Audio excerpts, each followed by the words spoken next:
Bonjour à toutes et à tous et bienvenue sur cette nouvelle webconférence organisée conjointement entre KCIS et Crédit Agricole SA. Aujourd'hui, je suis accompagné de Xavier Casdan. Bonjour Cédric. Bonjour Xavier, expert filière grande culture au sein de Crédit Agricole SA. Et je suis également accompagné de Pierre Salomero. Bonjour Pierre. Bonjour Cédric. Bonjour Sales Xavier. Trader Bonjour Cédric. chez KCIS Bank. Je suis Cédric Renaud, le responsable du front office matières premières agricoles chez KCIS. Et donc aujourd'hui, on vous accompagne pour faire un point sur le marché des grains, le bilan mi-campagne sur le marché intérieur et à l'export. Je laisse la parole donc à Pierre pour l'introduction et un point macroéconomique.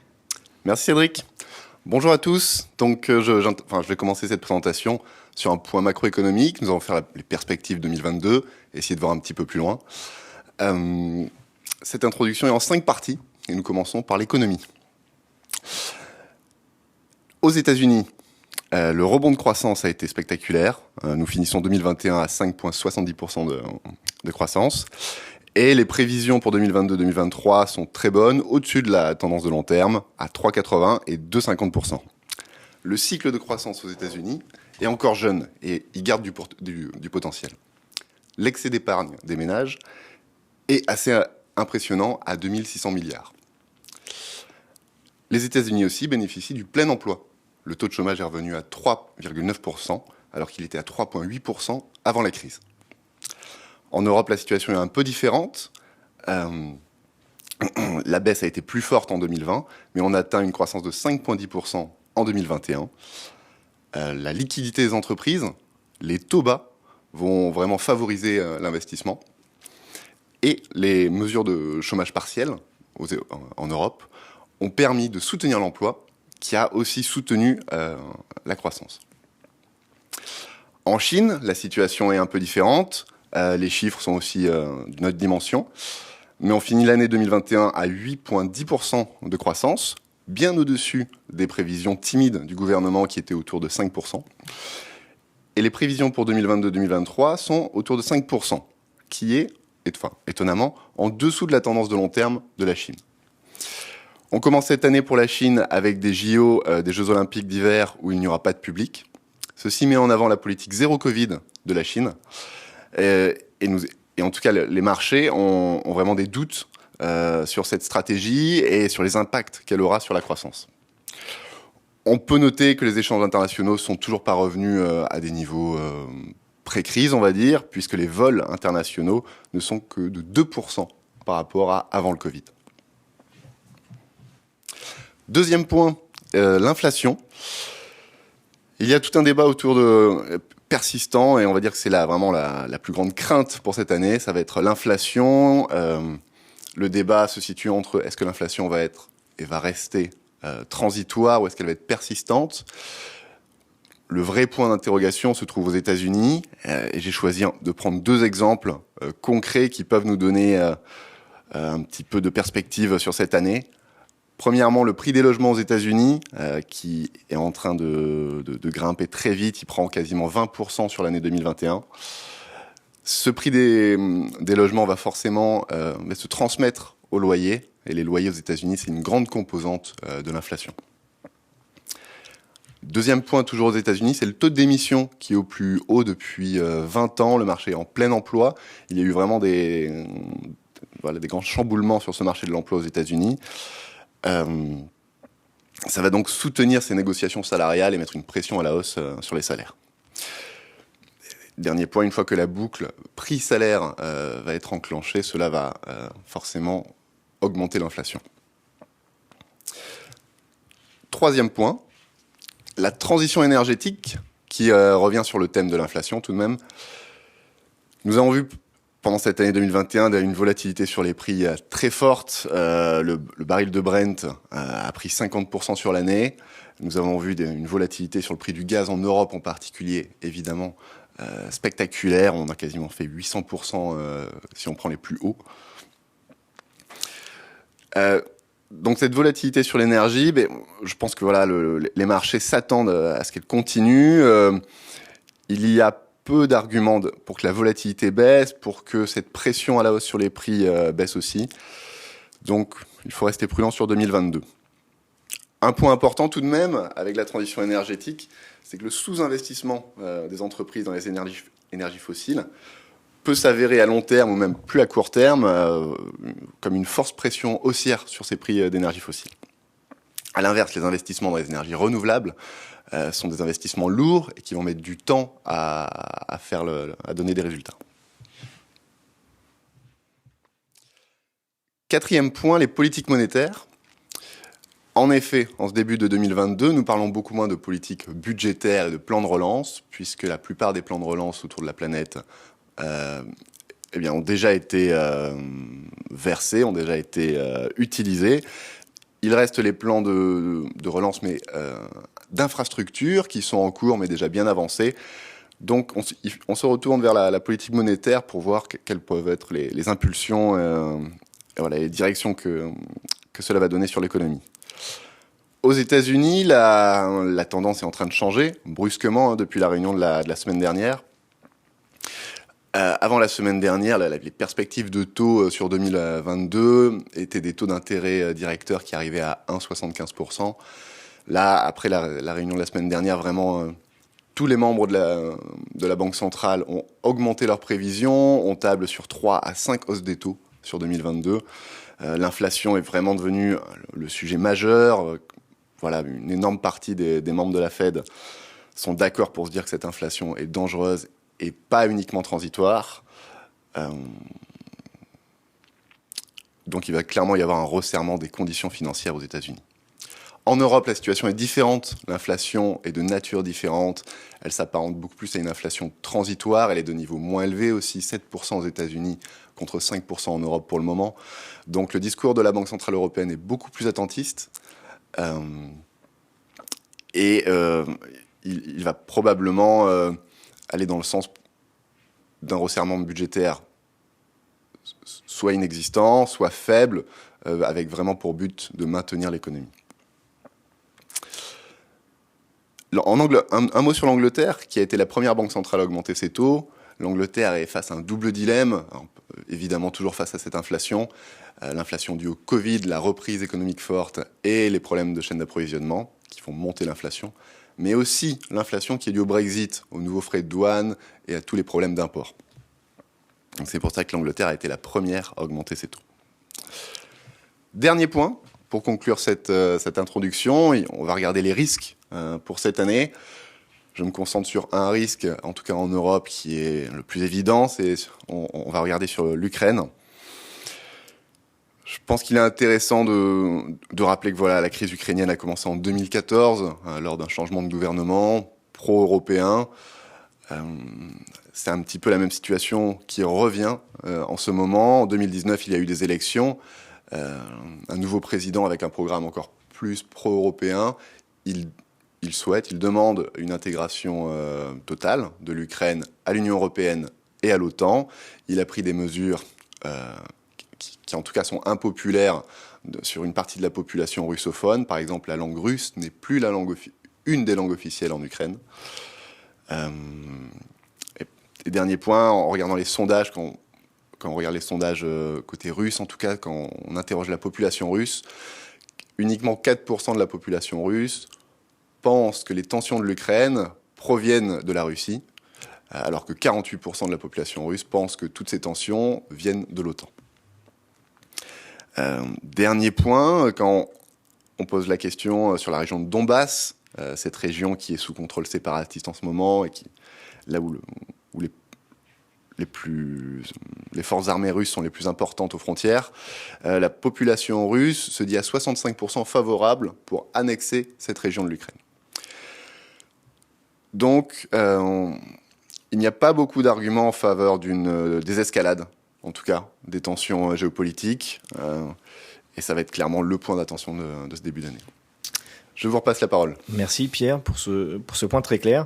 Juste très rapidement, avant de donner la parole à Xavier sur la partie bilan du blé, sur la partie géopolitique, ce qui est également intéressant, c'est que d'après les indices, on a 3 scénarios retenus. Une désescalade des tensions et donc les marchés qui pourraient reprendre sur leurs fondamentaux.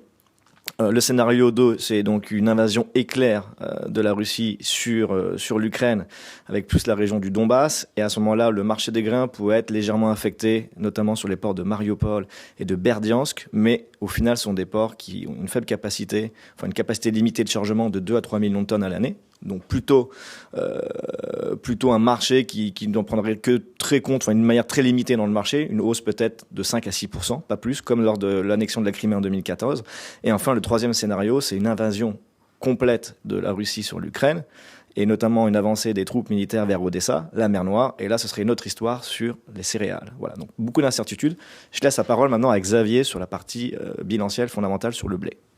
Merci Cédric. Donc pour revenir un tout petit peu en arrière sur la début de campagne 2021-2022, pour rappeler que on avait eu quelques déceptions en termes de récolte sur la partie des principaux pays de l'hémisphère nord, avec deux sujets qui a impacté fortement la production de blé tendre, en particulier le Canada, l'Amérique du Nord, mais surtout le Canada, donc avec le dôme de chaleur et la forte sécheresse de ce printemps dernier, printemps 2021.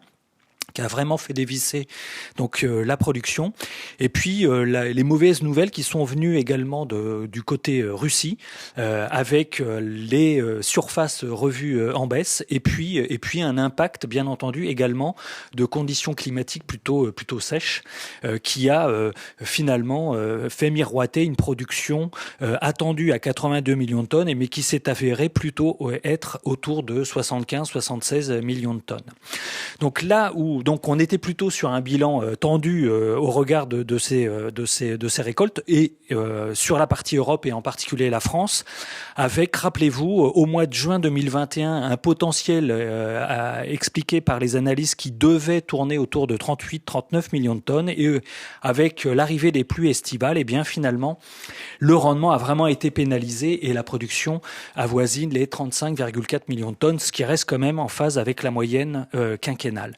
Là où on a eu quelques surprises, c'est sur la partie hémisphère sud, et en l'occurrence auprès de deux grands pays producteurs et exportateurs, c'est ça qui nous intéresse avant tout. Dans un premier temps, l'Argentine, qui, avec donc l'effet climatique de la Niña depuis le début du cycle végétatif, inquiétait les opérateurs et les analystes, s'attendait à ce que la récolte finalement soit pas bonne. Force est de constater que la réalité de la production fait que l'Argentine devrait produire entre 20 voire 22 millions de tonnes, ce qui est une production plutôt record sur ce pays-là. Puis la deuxième très bonne surprise, c'est ce qui s'est passé en Australie, avec, rappelez-vous, il n'y a pas si longtemps que ça, 4 années de sécheresse qui avaient vraiment donné des productions très très faibles, autour de 15 millions de tonnes.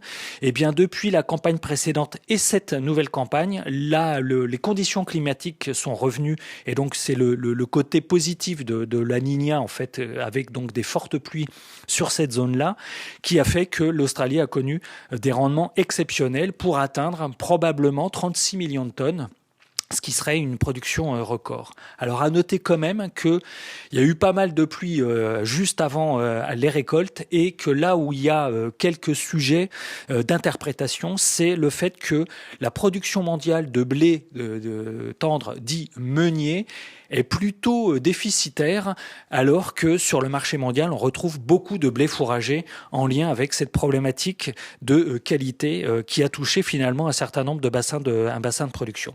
Cette bonne surprise sur l'hémisphère sud, dès le mois de décembre, en fait, a eu bien entendu un impact immédiat sur les prix. C'est à ce moment-là qu'on a commencé à voir un début de baisse des prix donc à l'échelle mondiale.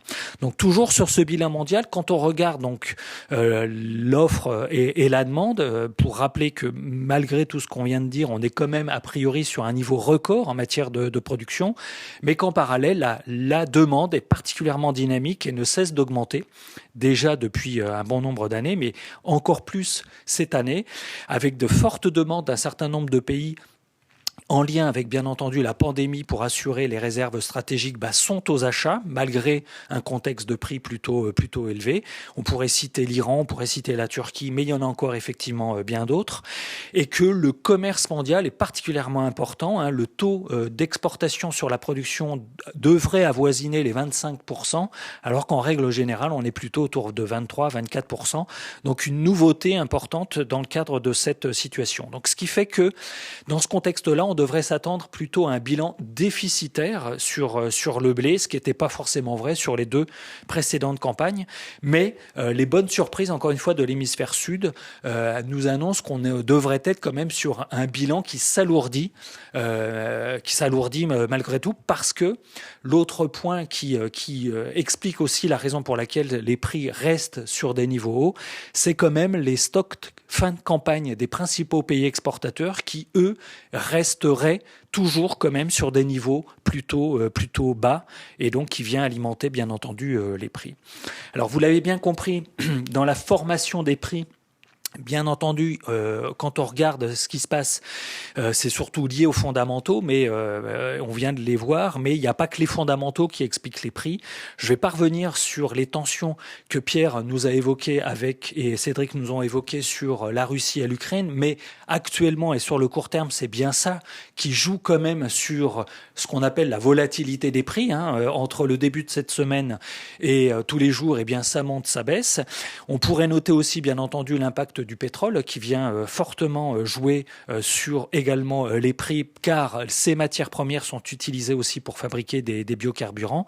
Donc comme vous pouvez le voir, on est vraiment sur un marché hésitant, de plus en plus hésitant, et ça vient alimenter bien entendu la volatilité des prix. Alors pour aller encore un petit peu plus loin, quand on regarde les niveaux des prix, autre point, et ce sera le graphique du milieu qui vient expliquer aussi bien entendu cette volatilité des prix, c'est bien le rôle et le poids des fonds d'investissement, des fonds spéculatifs sur les marchés des commodités agricoles, qui, quand on regarde la situation actuelle, sont toujours présents, même s'ils ont effectivement plutôt vendu un certain nombre de positions pour en tirer des bénéfices, mais on est toujours quand même a priori sur des positions longues quand on regarde et quand on compare avec les précédentes années.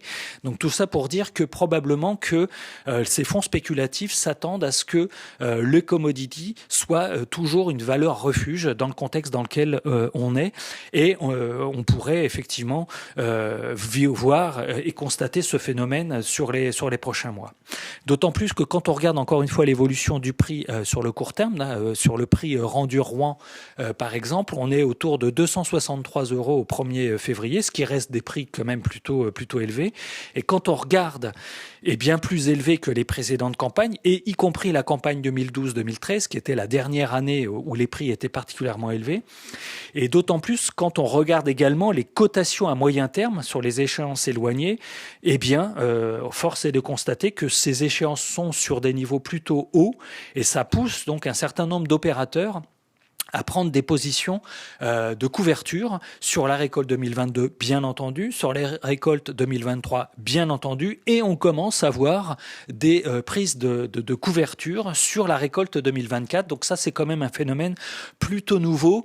Tout ça pour montrer qu'on est quand même dans un contexte d'incertitude, car les tensions politiques sont présentes, géopolitiques sont présentes, qu'il y a bien entendu la prise en compte maintenant des conditions climatiques par rapport à la future récolte 2022. On a parlé de la Niña, on va probablement en reparler. Et puis un autre sujet par rapport au prix élevé des prix des énergies et notamment du gaz, eh bien de la problématique des solutions azotées en termes de prix, mais aussi en termes de disponibilité, parce qu'on peut s'attendre à ce qu'il y ait un manque incontestable, et ça sur tous les bassins de production, et ça pourrait avoir quelques conséquences sur la future production récolte 2022. Pour revenir un peu plus proche de chez nous en matière d'utilisation concernant le blé, donc même si le blé, le disponible exportable est revenu, la qualité a été plutôt moyenne, notamment sur un facteur qui est le poids spécifique. Au-delà, et concernant les autres indicateurs, ça va à peu près. Tout ça pour dire que concernant les utilisations domestiques, il n'y a pas réellement d'inquiétude à avoir. Les organismes stockeurs, à travers les coopératives et les organismes et les négoces, ont su travailler, je dirais, à la livraison la matière pour réalloter, pour trier, pour nettoyer et pour répondre encore une fois favorablement aux besoins des principaux utilisateurs à l'échelle domestique. Là où il va y avoir quelques nouveautés, c'est que en début de campagne, le blé n'était pas privilégié par les fabricants d'alimentation animale par rapport à un rapport de prix qui privilégiait plutôt le maïs, mais avec la baisse du prix du blé, effectivement, les fabricants d'alimentation animale ont et commencent à plutôt davantage maintenant privilégier le blé. Donc tout ça, bien entendu, étant sur un rapport de prix. Là où, effectivement, il y a quelques interrogations, c'est sur la partie exportation, et notamment sur la partie exportation vers les pays tiers. Je vais y revenir, mais dans ce contexte-là, à travers le dernier conseil spécialisé des céréales de France Agrimaire, on devrait s'attendre à ce que le bilan fin de campagne soit plutôt lourd en matière de stock fin de campagne. 3,6 millions de tonnes, c'est quand même un chiffre particulièrement élevé. Donc un alourdissement très fort qu'on n'avait pas vu depuis un certain nombre d'années et qui va probablement impacter quand même probablement la filière française. Pourquoi ? Parce qu'effectivement en matière d'exportation vers les pays tiers, on a quelques soucis qui sont de différents ordres. Je ne vais pas tous les citer, mais le principal souci quand même sur ce début de campagne, c'est quand même nos relations très froides avec l'Algérie, au regard donc des différents appels d'offres et 3 derniers appels d'offres sur lesquels aucune origine française n'a été retenue. Alors ça a l'air d'aller un petit peu mieux, mais je serais tenté de dire que heureusement qu'on a développé un nouveau débouché depuis 2 campagnes maintenant, c'est la Chine qui nous a vraiment importé beaucoup de blé, et en particulier des blés fourragés, pour répondre à des besoins en termes d'alimentation animale et notamment pour alimenter le fort développement des productions de volailles dans cette zone importante. Au point que, à mi-campagne, la Chine est notre premier importateur de blé français, a dépassé donc l'Algérie pour les raisons géopolitiques qu'on a expliquées. Là où on a un autre problème, c'est notre compétitivité et puis le fait que le taux du fret est également, qui avait fortement augmenté et qui aurait pu privilégier effectivement les origines proches des principaux bassins de consommation comme l'Afrique du Nord en particulier et l'Afrique subsaharienne, eh bien ce taux de fret est plutôt en train de baisser et ça pourrait privilégier les origines argentines par exemple pour l'Algérie, fortement présente sur cette deuxième partie de campagne. Alors l'espoir est porté sur l'Égypte, même si là, par rapport au dernier appel d'offres, on n'a pas été forcément présent, parce que pas forcément compétitif. Et pourquoi l'Égypte en deuxième partie de campagne ? Il faut se rappeler que la Russie, qui est un gros fournisseur de l'Égypte, va connaître un quota à l'export, en plus donc des taxes à l'exportation qui avaient été mises dès l'année précédente. Point d'interrogation, on va voir effectivement quel effet ça aura probablement sur cette activité d'exportation. Cédric, que peux-tu nous dire sur l'analyse technique concernant le blé tendre ? Merci Xavier pour cette présentation très claire. Donc comme l'a abordé Xavier, les marchés sont finalement très partagés entre des bilans moins tendus, le mot est important, et des inquiétudes grandissantes du côté de la géopolitique et du coup de la météo. Concernant l'analyse technique, vous avez donc en face de vous le graphique du blé sur l'échéance mai 2022. Nous pouvons observer que le contrat a évolué en 3 temps depuis ce début d'année. On a une première phase avec une baisse importante du 3 janvier au 15 janvier, avec ce qu'a évoqué Xavier, c'est l'impact de l'arrivée de l'hémisphère sud, de l'Australie et de l'Argentine sur le marché.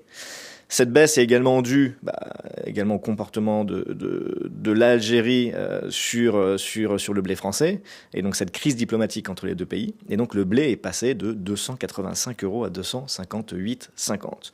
Ensuite, on a une deuxième phase avec une reprise haussière sur les craintes géopolitique durant laquelle en fait le blé est revenu se négocier au-dessus de 283,75, qui était une résistance importante, résistance qui est toujours à suivre. Et puis finalement on a cette troisième phase là depuis quelques jours où on a l'impression, en tout cas sur les marchés, que les opérateurs prennent conscience du changement sur les fondamentaux, notamment ce qu'a évoqué Xavier il y a quelques secondes, un alourdissement potentiel des stocks de report qui sont déjà revus à la hausse à 3,6 millions de tonnes. Si notre objectif export à 9 millions de tonnes dévisse à 8,5 voire en dessous, à ce moment-là, on peut avoir des stocks de report attendus au-dessus de 4 millions de tonnes. Donc on a l'impression que depuis quelques jours, on a le retour de fondamentaux plus lourds qui poussent en fait le contrat vers le bas. Et donc sur le graphique, c'est ce que je mets avec une flèche rouge, on essaye de se mouiller entre la partie technique et les fondamentaux pour vous donner un point clair. Aujourd'hui, l'opinion KCIS, et ce n'est pas un conseil, c'est avec les fondamentaux qui sont beaucoup plus lourds, on pense qu'on pourrait avoir un retour du blé mai sur le niveau de 245 €. Pour pouvoir revenir combler des gaps laissés autour des 296 €, il faudrait un élément externe ou sur la météo, Amérique du Sud, États-Unis sur les plaines, ou un conflit géopolitique très dur entre l'Ukraine et la Russie. Pour le moment, les fondamentaux nous semblent montrer plutôt une baisse et une poursuite de la baisse vers les 245 €. Sur le graphique que vous avez, finalement c'est la conséquence de l'envolée des prix depuis plus d'un an sur les matières premières agricoles, notamment sur la nouvelle campagne. Vous avez en fait en haut à gauche la courbe en orange, l'évolution de l'échéance décembre 2022. Qu'est-ce qu'on peut noter? C'est ce que disait Xavier, c'est des prix hauts, très hauts finalement par rapport à la saisonnalité, par rapport aux dernières campagnes. Et on le voit également avec la slide suivante où ces prix hauts ont montré que la position ouverte est beaucoup plus importante. Et sur les slides suivantes, c'est ce qu'on note tout de suite. On voit que la position ouverte entre l'échéance septembre 2022 et l'échéance décembre 2022, donc l'échéance décembre 2022 est en bleu sur votre écran, l'échéance septembre 2022 est en verte. À date, c'est la première fois que ça arrive. La position ouverte sur le décembre 22 est au-dessus et plus importante que celle du septembre. Les opérateurs, on l'a vu chez KCI dans leur comportement, ont été couvrir très rapidement leur blé quand les prix étaient hauts sur du décembre 2022. Donc on a une position qui est très élevée et c'est vraiment une première. Et ça montre également aussi que lorsque les prix ont progressé très fortement, on a vu finalement la filière agricole et surtout les agriculteurs ressortir pour couvrir leurs prix. On va passer à la slide suivante. Très rapidement sur la position des fonds US, avant de passer sur l'analyse technique du wheat américain. Ce qu'on appelle les managed money, donc les fonds américains, ont une position qui est pour le moment en fait assez intéressante. En orange sur votre graphique au milieu, la position 2022, elle est short de 13 000 lots. Donc en fait, finalement, ça veut dire qu'ils sont à l'équilibre et qu'ils se gardent un petit peu de mou en cas de problème, en cas de crainte sur la géopolitique ou la météo. Ils pourront racheter, remettre du long dans le marché pour pouvoir envoyer les prix un peu plus haut. Et pour le moment, on voit qu'ils sont à l'équilibre au regard également des fondamentaux aux États-Unis. Sur la slide suivante, on va passer sur la partie analyse du HRW, donc c'est la position des fonds sur les blés d'hiver, qui est pour moi, à mon sens, ça va être un petit peu la clé pour la suite de l'histoire sur le blé.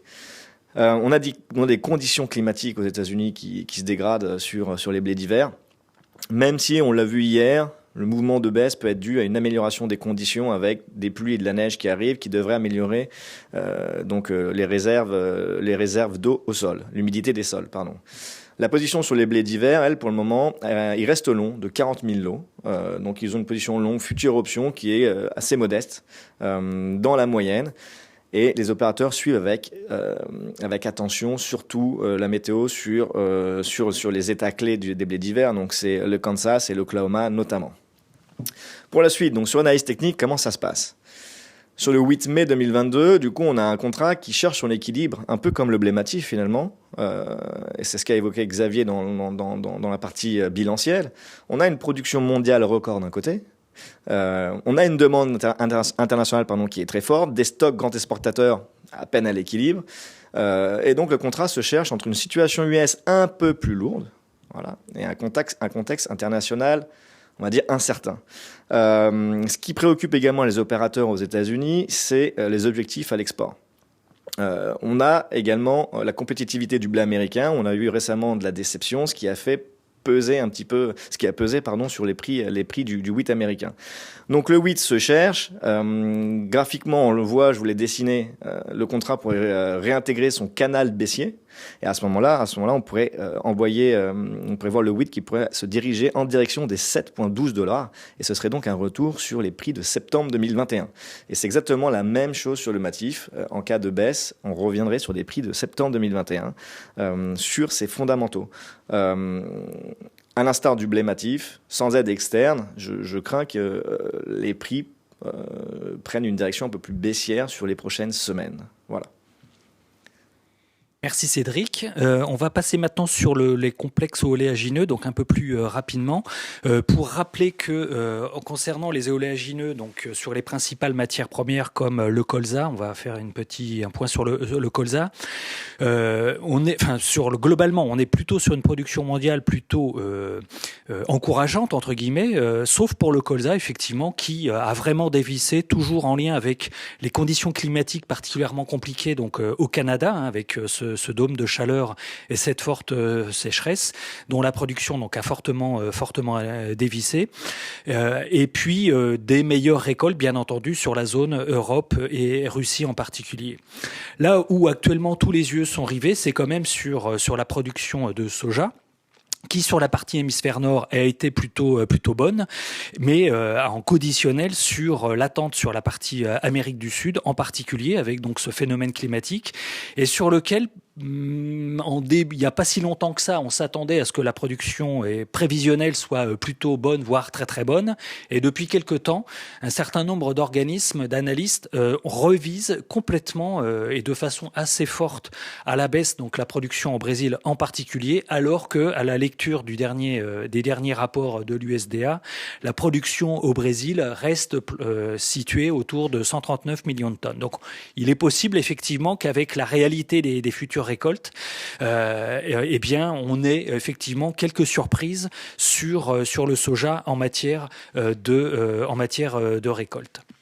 Alors, ce qui est surtout à noter concernant les oléagineux, effectivement, c'est que la demande, elle est particulièrement vigoureuse, au même titre que l'ensemble des matières premières, mais bien entendu, les productions oléagineuses n'échappent pas à la règle, et en particulier avec de forts besoins en matière d'huile, alors que et sur un certain nombre de zones, bien entendu en Asie, mais également en Europe, avec bien entendu l'augmentation des mandats d'incorporation qui nécessitent en fait beaucoup de graines pour pouvoir répondre à ce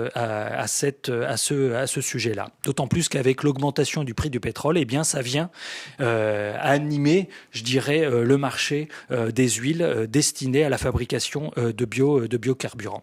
Là où ça se complique effectivement, c'est toujours par rapport au colza. Quand on regarde effectivement la comparaison entre la demande et la production qui est particulièrement très faible, au fur et à mesure que les années passent, les stocks fin de campagne sont particulièrement bas. On a un ratio stock sur consommation à 6% à l'échelle mondiale. C'est effectivement très très bas et ça vient bien entendu justifier les niveaux de prix prohibitifs importants, très élevés que le colza a connus ces derniers temps. Très vite, un petit zoom sur la France avec le constat que la production en matière de rendement a été plutôt bonne, voire pas mauvaise. Là où effectivement la production n'a pas pu être plus élevée, c'est lié au fait que les surfaces avaient fortement baissé, moins d'1 million d'hectares qui étaient sur cette campagne en lien avec la récolte 2021. On pense, et au regard donc de ce qui a été semé sur 2022, que la hausse des surfaces repartirait autour de 1,1 million d'hectares, mais bien loin des 1,5 million d'hectares qu'on avait précédemment. Donc tout ça pour dire que sur cette campagne 2021-2022 en France, on devrait être fortement déficitaire et être fortement importatrice Avec donc la problématique que le disponible exportable du Canada, qui est un de nos principaux fournisseurs, ne soit pas forcément au rendez-vous. Donc une très forte tension sur le colza en lien avec cette situation de production plutôt déficitaire. Donc vous l'avez bien compris, au regard de ce contexte tendu et tiré du coup par le colza en particulier, les prix de toutes les graines oléagineuses sont fortement à la hausse. Et bien entendu, on pourrait rajouter aussi le fait que les prix des huiles suivent cette tendance, alimentée bien entendu par la forte augmentation du prix du pétrole, en lien avec bien entendu la fabrication, l'utilisation des graines et de l'huile pour la fabrication de biocarburants. Et ça vient s'alimenter, bien entendu, que on est à la suite, donc je dirais, de la pandémie et des différents confinements, pour un retour de fabrication importante de carburant en lien avec le nouveau développement économique à l'échelle mondiale, et donc ces besoins viennent alimenter bien entendu les prix, et les prix du biodiesel et du diesel ont fortement augmenté, et donc ce jeu lié à ce nouveau développement économique bien entendu à l'échelle internationale est un des éléments qui explique la hausse des prix que nous connaissons. Pour revenir sur la graine de colza, il n'y a pas si longtemps que ça, c'est monté à 832 € la tonne. On n'avait jamais vu ça les années précédentes, pour encore une fois vous indiquer les tensions. La seule réserve aujourd'hui porte sur le soja, sur l'inquiétude portée sur les conditions climatiques du soja donc au Brésil, mais ça on va voir ce qui va se passer dans les prochaines semaines. Cédric, on a un terme d'analyse technique sur ce complexe oléagineux? Pas énormément de choses à rajouter. Effectivement, Xavier, tu l'as dit, les fondamentaux sont tendus. On a une demande mondiale qui est très soutenue. Et vous le voyez chez vous, en tant qu'opérateur, les mouvements sur le colza sont très violents, avec des journées plus 15, moins 20, voire plus, dans des volumes quand même assez soutenus. Le colza demeure toujours sur des fondamentaux tendus. Les importations sur l'Union européenne tournent au ralenti. Donc on a besoin de rechercher de la graine. On l'a pu observer avec la sortie de l'échéance février, lundi. Avec donc plus de 2000 lots en livraison. C'est une première sur cette échéance, et ça montre bien que la recherche de la graine est très présente. Normalement, la moyenne février, j'ai regardé hier soir, on est plutôt autour des 1000 lots. Donc au final, on a fait plus de 2000 lots en livraison, c'est énorme et c'est important pour le souligner.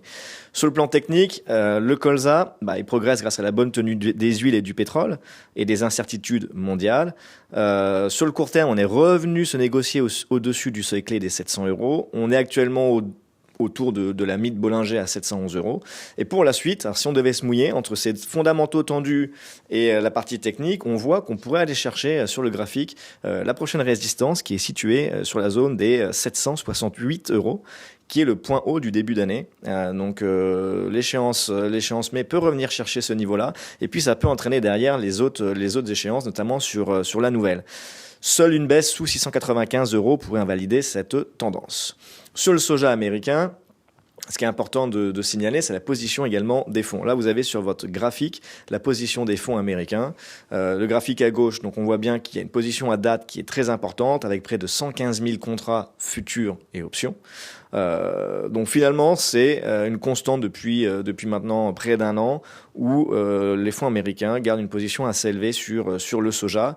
Ils ont débouclé une grosse partie quand même sur novembre-décembre, et puis finalement là on voit qu'ils sont de retour aux achats depuis un petit moment.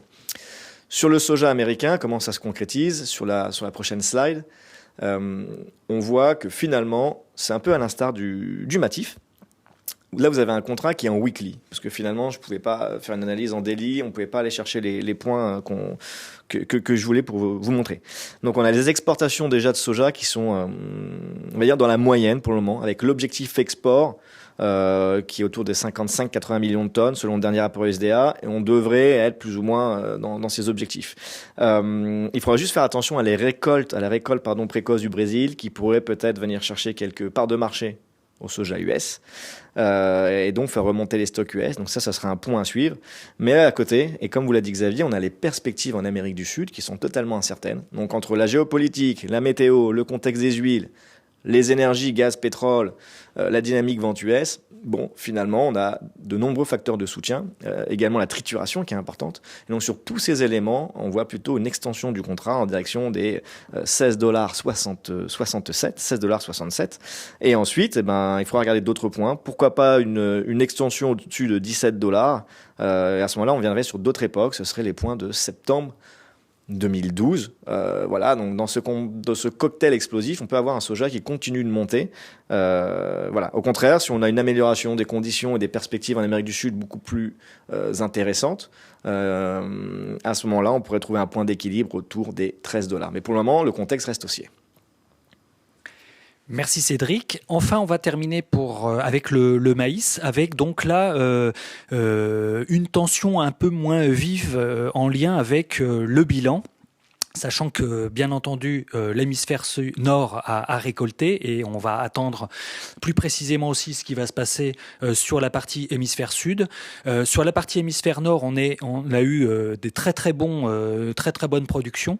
À noter en particulier d'ailleurs l'Ukraine et donc la tension qui peut quand même y avoir sur le maïs en lien avec l'Ukraine, grand pays exportateur notamment vers l'Europe et la Chine. L'Ukraine a connu une production record en maïs, au même titre, et je ne l'avais pas dit, d'une production record également en blé. Donc cette zone Russie-Ukraine, visiblement depuis quelques années, profite plutôt des conséquences du réchauffement climatique que par rapport à d'autres zones. En attente, donc bien entendu, des récoltes sur la partie hémisphère sud, on s'attend pour le moment, en termes de prévision, à ce que ces récoltes soient quand même plutôt bonnes, voire très bonnes. Pour le moment, on maintient un niveau de production record également au Brésil, mais on va rester prudent, bien entendu, avec l'impact ou non, fort ou non, du phénomène climatique de La Niña, qui pourrait jouer effectivement sur ce niveau de production. Mais à aujourd'hui, effectivement, il n'y a pas de grosses inquiétudes, je dirais, sur le potentiel de production. Ce qui fait que quand on regarde le bilan mondial en termes d'excédent et de déficit, force est de constater que cette année, sur cette campagne 2021-2022, on devrait être sur un bilan excédentaire. Et ça faisait longtemps qu'on n'avait pas vu ça, parce que ça fait suite à 4 années de déficit. Et c'était la raison pour laquelle le maïs, ces dernières années, était plutôt le driver des prix de l'ensemble des matières premières, ce qui n'est pas le cas cette année. Cette année, le driver, c'est surtout le blé. Mais effectivement, le maïs, a priori, serait excédentaire et on pourrait donc s'attendre au regard donc d'un futur bilan plutôt lourd en fin de campagne, à ce que les prix soient plutôt baissiers, fortement baissiers. Mais quand on regarde l'évolution du prix de maïs FOB Bordeaux, on voit que le niveau de prix reste quand même particulièrement haut au regard des précédentes campagnes. Et puis, autour de 252 € au 1er février, ça reste effectivement des prix qui sont tout à fait intéressants pour les opérateurs et bien entendu pour les producteurs. Donc il y a bien un phénomène lié aux autres matières premières.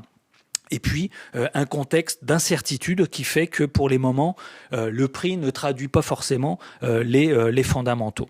Alors, en termes d'incertitude, on pourrait en noter d'autres, notamment sur les échanges. Au même titre que ce que j'évoquais pour le blé, les échanges sur les matières premières, et y compris bien entendu le maïs, sont toujours particulièrement fortes, avec un très fort dynamisme d'exportation donc du maïs US vers le Mexique, qui est bien entendu principal pays acheteur, mais aussi des demandes soutenues en début de campagne, notamment par rapport aux fabricants d'alimentation animale, notamment sur la partie Asie, mais aussi sur les pays de l'Europe, avec donc le fait d'avoir privilégié le maïs plutôt que le blé. Alors tout ça va peut-être changer, a déjà un petit peu changé tout récemment, mais en ce début de campagne, c'était effectivement particulièrement important. Et puis là où on a très peu de lisibilité, c'est quand même le poids de la Chine en matière d'importation. Selon les organismes, les niveaux d'importation diffèrent de façon très importante. L'USDA maintiendrait un niveau d'importation autour de 30 millions de tonnes, ce qui est considérable et ce qui serait l'équivalent de ce qu'il y avait eu lors de la précédente campagne, alors que d'autres organismes sont plutôt un peu plus raisonnable, entre guillemets, autour de 16 millions de tonnes. Donc là, il y a une grosse un gros point d'interrogation pour voir un peu la façon dont va se passer la deuxième partie de campagne pour avoir un peu plus d'éclaircies ou d'informations sur le volume effectivement importé par la Chine, d'autant plus que les prix intérieurs auraient plutôt tendance à augmenter. Et puis l'autre question et l'autre point d'interrogation, c'est la production d'éthanol qui a été fortement soutenue en ce début de campagne avec bien entendu le prix du pétrole qui a amené toutes les matières premières utilisées pour fabriquer des biocarburants dans son rayon d'action, avec beaucoup de production, des stocks qui se sont quand même accumulés et point d'interrogation effectivement aux États-Unis sur cette situation. Enfin, sur la France, donc une très bonne production qui s'explique surtout par de très très bons rendements parce que les surfaces avaient plutôt eu tendance quand même à augmenter. Et donc, en matière d'utilisation, des débouchés plutôt favorables pour l'alimentation animale, donc concernant le maïs, ça va probablement changer. Et puis surtout, un fort dynamisme, une très très bonne compétitivité du maïs français vers les autres pays de l'européenne, pays de l'Union européenne, vers lequel on exporte exclusivement parce que nous ne sommes pas suffisamment compétitifs vers les pays tiers. Et à noter le poids de l'Espagne qui revient sur des achats particulièrement importants, mais aussi les pays de l'Europe du Nord. Donc tout ça pour vous montrer que nous sommes particulièrement compétitifs, ce qui devrait tendre également le bilan de fin de campagne et notamment en termes de stock fin de campagne sur le maïs qui devrait être plutôt tendu et on pourrait retrouver une certaine tension d'équilibre et de jointure entre l'ancienne récolte et la nouvelle récolte, ce qu'on a déjà vécu entre le passage entre la récolte 2020 et la récolte 2021. Cédric, en matière d'analyse technique sur le maïs ? Alors un peu à l'instar du blé, on a les cours du maïs qui sont à l'image du blé, donc du coup très volatiles ces dernières séances. Jusqu'à présent, on a un maïs massif qui est resté ferme avec les éléments que vient d'expliquer Xavier, c'est-à-dire la bonne compétitivité du maïs français en Europe, notamment en Espagne et aux Pays-Bas. On a une demande mondiale de maïs qui semble en léger retrait en raison donc du coup de la moindre présence de la Chine. L'attaché USDA a mis des importations autour de 20 millions. Est-ce que ça va être en dessous ? Donc ça va jouer sur également la suite du bilan. On pourrait avoir donc un bilan équilibré pour la première fois depuis 5 ans. Techniquement, qu'est-ce qu'on voit ? On voit que finalement les dernières bougies techniques laissées sur le graphique plaident plutôt pour une poursuite de la baisse en direction du comblement du gap. Donc je vous ai mis un petit rond sur le graphique que vous avez. Premier comblement du gap entre 243 et 244,50. Donc par rapport au prix d'hier, on a déjà une baisse potentielle de 8 €. Ensuite, si on a un blé qui reprend sa marche baissière, le maïs pourrait suivre et on pourrait donc se diriger en direction des 240 €. Voilà, ça reste le scénario privilégié avec un support à 238 3/4. L'incertitude demeure sur le conflit géopolitique. Voilà, en cas de conflit géopolitique, je pense que la crainte est plus sur le maïs que sur le blé, notamment en raison du poids de l'Ukraine dans le bilan. Pour la suite, donc du coup, là, ce qui est intéressant, vous avez le graphique du marché intérieur en Chine. On a un contrat et on voit qu'il se rapproche de ses plus hauts de janvier 2021. Le contrat s'échange autour de 2780 yuan, donc 392 €. On pourrait revenir sur la zone proche des 3000 yuan. Et donc cette hausse du marché intérieur, en fait, peut poser un problème, puisqu'en fait, elle va sûrement pousser la Chine à revenir aux achats. Alors, origine US, peut-être, notamment, puisque sur l'Amérique du Sud, on a quelques craintes actuellement. Et c'est ce point-là qui va être également à suivre sur la deuxième partie de campagne. Et là, on va le voir comment ça se traduit sur la partie corn US, sur l'analyse technique, sur la prochaine slide. Donc, on voit déjà que les fonds sont très longs. À date, ils sont longs de 365 000 contrats futurs et options. Finalement, j'ai l'impression, ce n'est que mon point de vue en tout cas, et Xavier sûrement le partage, le prix du corn semble élevé par rapport au stock attendu. On a eu à date, par rapport à l'année dernière, les mêmes stocks que l'année dernière. On a une augmentation du stock de l'USDA et pourtant le prix, lui, il est 1 $ au-dessus par rapport à l'année dernière. Alors forcément, avec la situation de l'Amérique du Sud, on voit que le prix est monté en mode fusée. Mais du coup, quid si les fondamentaux s'alourdissent ? Et donc on va le voir, avec la position des fonds qui est très longue, peut-être que derrière, en cas de bilan qui est un peu plus lourd ou d'une moindre présence de la Chine, et ben à ce moment-là, on peut avoir les fonds qui reprennent la main et viennent rajouter donc du short, de la vente dans le contrat. Et donc c'est ce qu'on va voir sur la slide d'après. On voit que sur le plan technique, déjà je vous ai tracé donc un beau canal, je trouve quand même, un canal haussier dans lequel en fait vous pouvez voir que le corne est venu chercher à 3 reprises ce qu'on appelle un triple top sur la zone des 6,40 $ avec donc du coup 3 échecs. Les 2 derniers échecs le 31 janvier et encore hier soir en clôture. Le contrat n'a pas réussi à aller chercher la zone des 6,40 $.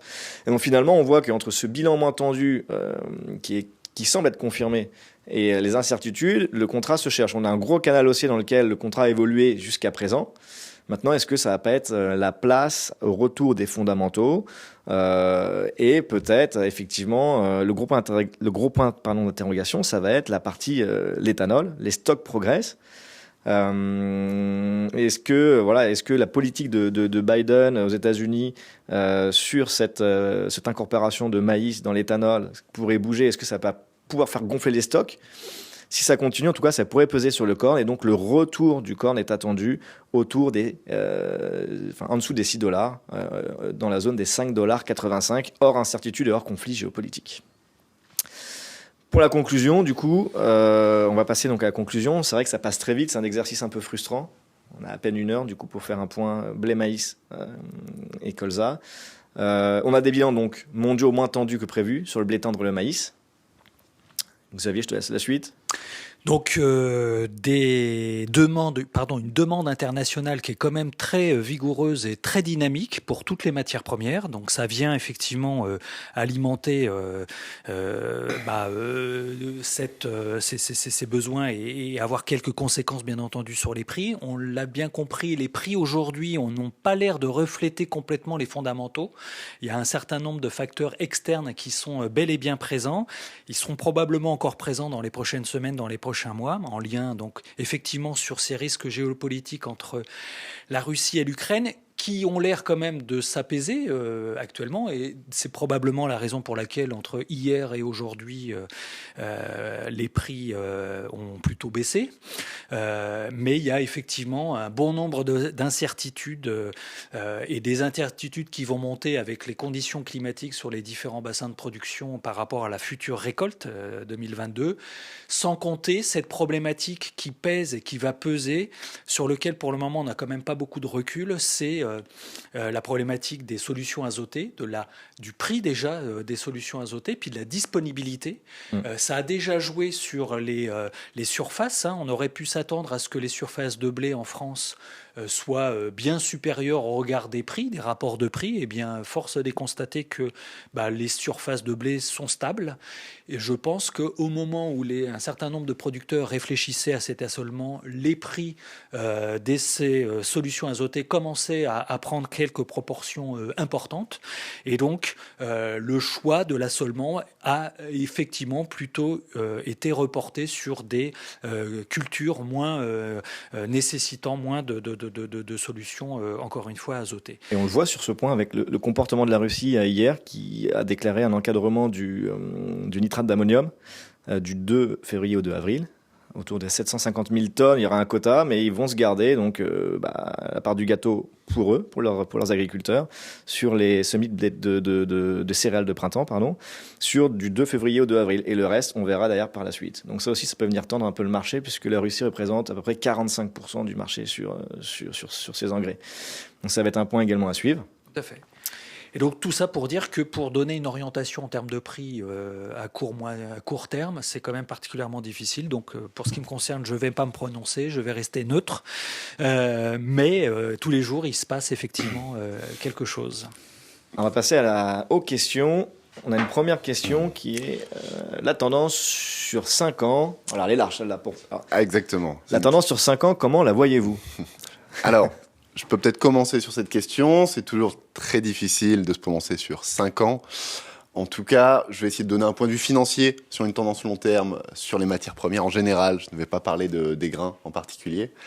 Mais comme je disais en introduction, je pense que tout part de ce prix de l'énergie. Les énergies fossiles ont quand même une tendance moyen terme, voilà, à la hausse, les sous-investissements des entreprises en ce moment dans ces énergies sont quand même conséquents. La réglementation va dans ce sens-là aussi avec la taxonomie européenne. Donc il y a de vraies inquiétudes sur ces prix des énergies fossiles, sachant que la croissance est là, la reprise est évidemment là. Donc c'est quand même beaucoup de facteurs haussiers sur les prix de l'énergie.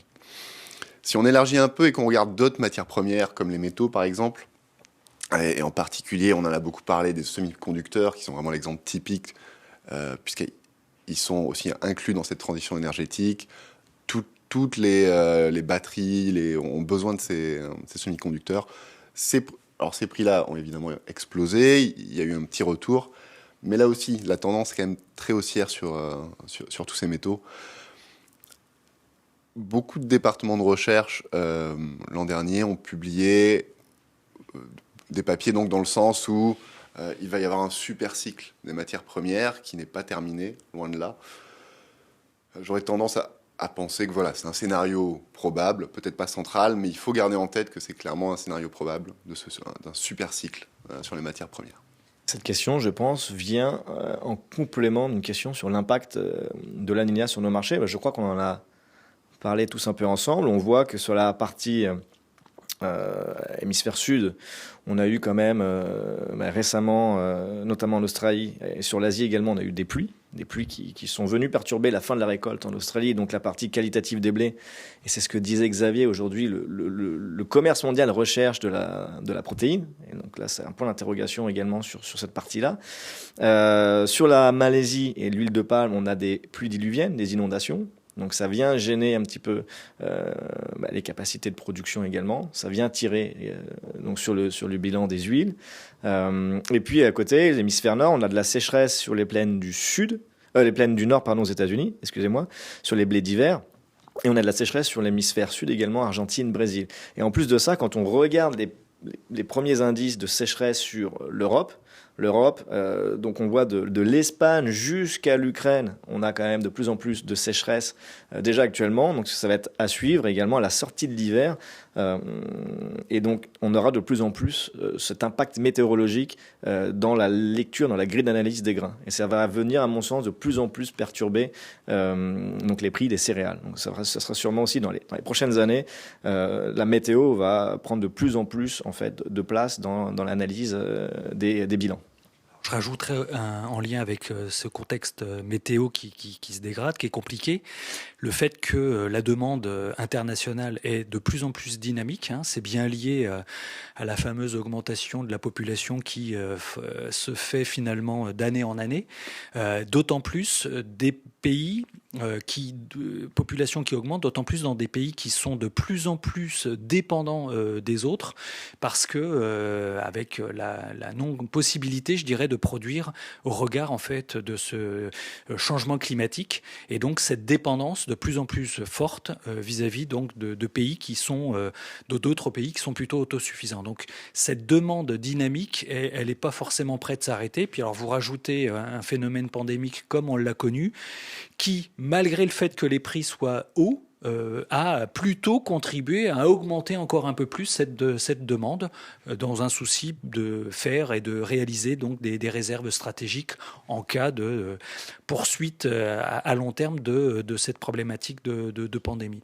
Donc effectivement, ça pourrait être aussi un autre élément haussier ou de maintien d'une tendance lourde haussière sur les prochaines années. On a une question également sur la position de la Chine, sur les matières premières agricoles, la demande. Alors on a un point d'interrogation, c'est ce que disait Xavier. En venant ici ce matin, je disais que déjà sur la phase 1, l'accord entre les États-Unis et la Chine n'a pas été respecté avec une baisse, d'un objectif qui est non atteint de 40%. Donc comment vont réagir déjà le gouvernement américain et chinois par rapport à ce point-là? Et pour la suite, effectivement, on a un range très important sur les importations, notamment de maïs de la part de la Chine. Et donc, en fonction de ça, ça peut faire peser sur les bilans. Qu'est-ce que tu en penses, Xavier ? Oui, il y a une grosse incertitude. Alors, rappelez-vous les gros volumes d'importation depuis 2 campagnes, 3 campagnes, donc concernant en particulier le maïs, globalement de toutes les matières premières agricoles, étaient liés aussi au fait que le cheptel porcin avait été reconstitué en faisant suite à la fièvre porcine africaine qui a vraiment eu des dégâts considérables. Aujourd'hui, selon les spécialistes, ce cheptel aurait été reconstitué à un niveau même supérieur d'avant la crise. On pourrait se poser la question effectivement si effectivement si les besoins sont toujours aussi colossaux. Alors tout dépendra bien entendu des prix intérieurs. Je crois que tu l'as évoqué tout à l'heure. C'est un saveux en calcul de la part donc des principaux industriels en fabrication d'alimentation animale qui feront et qui jugeront qu'à un moment donné il est plus opportun d'importer que d'utiliser la propre matière intérieure. On ne l'a pas vraiment vu ces derniers mois, on le revoit probablement actuellement. Donc voilà, c'est des points non précis, mais qui génèrent bien entendu de l'incertitude et donc de la volatilité très forte en termes de prix. Donc des équilibres à trouver dans tout ça. Écoutez, on ne pourra pas répondre à toutes les questions parce qu'on est limité dans le temps, c'est un peu frustrant, on a 1 heure.